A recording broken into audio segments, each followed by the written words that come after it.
Guys, kalau saya tanya you all, dekat IC kita, bendera Malaysia tu dekat mana? Dekat kanan ke kiri? Mungkin ada yang boleh jawab. Okey.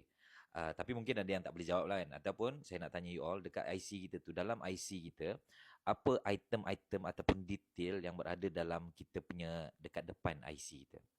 Okey, mungkin ada yang kata tak boleh jawab. In fact, saya sendiri memang saya tak boleh jawab lah. Soalan saya adalah, kenapa kita tak boleh jawab? Sebab kita rasa benda tu tak penting. Kenapa kita rasa benda tu tak penting? Sebab hari-hari ada dengan kita kot. Soalan saya seterusnya adalah, bila kita rasa IC kita penting, guys? Jawapannya, masa kita kehilangan IC tu. Okey, tuan-tuan, saya nak kongsikan dengan you all semua satu kisah. Kisah ni adalah tentang kisah kehilangan lah. Jadi kepada you all yang masih ada parents, tolong save video ni. Ataupun mungkin ada anak yang mungkin boleh dijadikan pengajaran, mungkin boleh share video ni sampai habis, anda boleh tonton sampai habis. Tuan-tuan, bila kisah ni terjadi pada tahun 2021. Bila yang amat berhormat Perdana Menteri pada ketika itu announce yang bulan Oktober kita dah boleh keluar negara atas apa sahaja urusan. Kan sebelum tu kita PKP. So bila bulan 10 tu tahun 2021, yang amat berhormat Perdana Menteri bagi tahu kita boleh keluar negara atas apa sahaja urusan termasuk bercuti melancong. Oh, kami jadi happy lah. Sebab apa? Sebab Alhamdulillah masa tu kami ada sedikit rezeki untuk bawa parents saya yang berada di Sabah dan parents in-law saya yang berada di Semenanjung untuk mengerjakan umrah. So dipendekkan cerita, kami pun book satu package umrah ni untuk kami sekeluarga lah. Saya, isteri saya punya parents in-law dan parents saya. Dan kami, jadual kami berangkat tu adalah pada 6 Disember 2021. Tuan-tuan, sebagai seorang anak yang menghadiahkan parentsnya package umrah ataupun pergi umrah, kita rasa happy, betul tak? So saya masa tu, ya Allah, saya punya happiness tu memang saya tak boleh nak gambarkan lah. In fact, saya ni jenis hari-hari saya call parents saya yang berada di Sabah. So tiap-tiap hari saya call bapak saya, mak saya kan. So saya call mak saya, mak, apa khabar mak, sihat apa semua kan. So bila saya call, mak saya pernah kata, bapak kau tu tiap-tiap hari tengok YouTube je semenjak nak pergi umrah ni. Sebab apa? Sebab dia happy dan excited.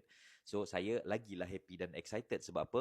Saya dalam kepala saya macam-macam dah saya plan dengan bapak saya. Sebab saya dengan bapak saya ni kami rapat tau. Kami macam kawan. Tuan-tuan, along the way nak menunggu untuk tarikh berangkat pergi umrah tu, tuan-tuan, pada 9 hari bulan November, 9 hari bulan ke 10 hari bulan, saya tak ingat lah exact tarikhnya. So pada satu petang, mak saya call daripada KK call. So saya pun tengok, mak saya call kan. So saya berangkat lah. So mak saya bagi tahu yang bapak saya sakit perut dan dia tengah bawa nak pergi ke klinik dekat Putatan, dekat KK. So saya pun kata dengan mak saya, okey mak, teruk sangat ke mak bapak sakit perut ni? Dia kata, macam teruk je ni, tapi tak apalah, tengok apa yang doktor cakap dululah. So saya pun kata, okey mak, apa-apa nanti update. So selepas 20 minit, dia call semula tuan-tuan. Dia call semula, saya pun kata, kenapa mak call semula ni? Tertekan kan? So rupanya, bila saya call, dia kata, Zal, nak update ni. Dia kata, doktor dekat klinik ni, dia suruh refer pergi Hospital Queen Elizabeth. So, kenapa mak So, saya tanya dengan mak kan. So, mak saya kata, entah, tak tahu, mungkin appendix kot. Jadi bila sebut tentang appendix, dalam kepala saya, appendix ni minor surgery kan. So masa tu 10 hari bulan November. So kami bertolak pergi umrah 6 Disember. So maksudnya tak sampai sebulan lagi. Dalam kepala saya, insyaAllah sempat. So saya pun cakap dengan mak saya, okay mak, nanti sampai dekat Queen nanti, please update. So mak saya pun kata, okay. Tuan-tuan, setengah jam selepas tu, mak saya call lagi. Tapi bila saya angkat, yang di talian, di ujung talian tu ada seorang lelaki Cina. So saya pun kata hello. So dia pun kata hello, am I speaking to Mr. Rizal? So saya pun cakap yes, I'm speaking. Who's on the line please? So dia pun perkenalkan lah. Oh, rupanya dia ni adalah doktor dekat ICU, dekat Queen Elizabeth. So dia kata your father ni being diagnosed dia dapat triple A. Triple A tu aortic abdominal aneurysm.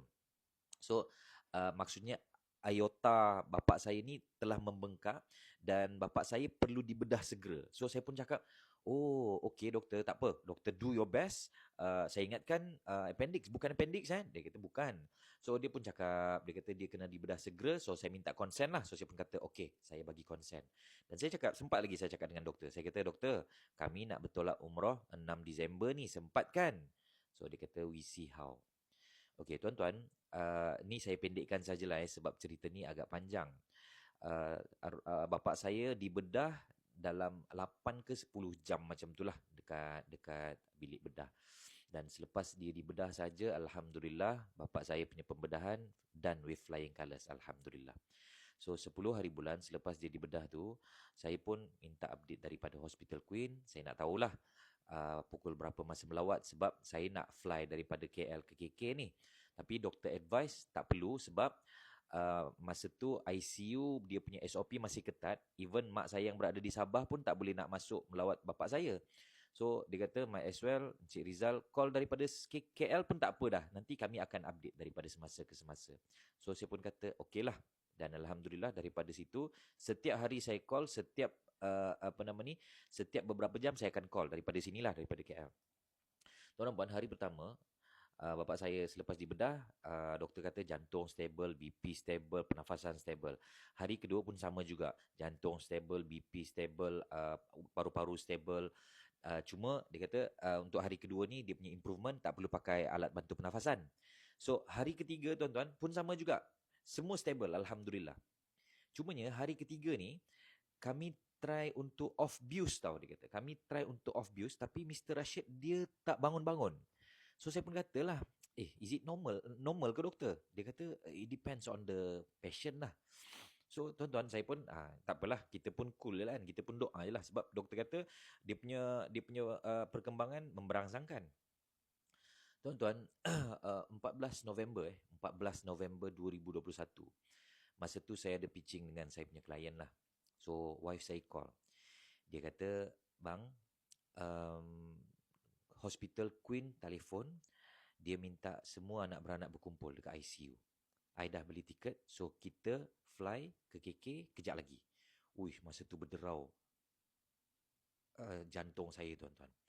So kami pun balik ke KK. Dan masa dekat KK tu, alhamdulillah saya sempat pergi ICU. Saya sempat menjenguk bapa saya yang masih tak sedar, dan dengan peralatan semua yang tit tit. Dan masa tak sedar tu kan, saya sempat kata, "Pak, bangun pak, come on pak, you can do it pak." Saya dengan bapa saya ni kami selalu bergurau tuan-tuan. So masa tu saya cakap dengan bapa saya kata, "Pak, bangun pak. You can do it pak. Be strong pak. Kita nak pergi umrah ni pak. Tak lama lagi pak." Saya kata, "Bangun pak, bangun." Saya kata, "Come on, you can do it pak." So masa tu saya perasan, saya yakin dan percaya mesti dia dengar saya cakap kan. Masa tu saya nampaklah ada air mata berlinang dekat hujung anak mata dia. Dan tuan-tuan, akhirnya 15 November 2021 pukul 3 pagi, arwah bapa saya meninggal tuan-tuan. Itu adalah momen yang saya paling sedih in my life. Sebab apa? Saya lost my best friend. Saya lost orang yang selalu bagi saya motivation dan semangat. So tuan-tuan, apa pengajaran yang saya nak kongsikan dengan you all semua? Selagi ada parents kita kan, kita buatlah baik. Walaupun alhamdulillah saya bukanlah anak yang baik, tapi alhamdulillah saya saya alhamdulillah tidaklah saya tidaklah baik sangatlah kan. Cuma saya ralat sebab ada banyak lagi benda yang saya tak sempat nak buat dekat arwah bapa saya. Jadi nak bagi tahunya tuan-tuan, selagi kita masih ada parents, jom kita berbuat baik. Sebab jangan sampai kita kehilangan diorang baru kita menyesal. So kepada you all semua yang mungkin masih ada parents, saya doakan parents you all sihat. Dan pada you all yang dah tak ada parents, kita doakan parents kita semua dicucur rahmat dan ditempatkan di tempat orang-orang yang beriman, insya-Allah. Jadi Al-Fatihah buat arwah bapa saya, Rashid bin Rahim. Assalamualaikum warahmatullahi wabarakatuh.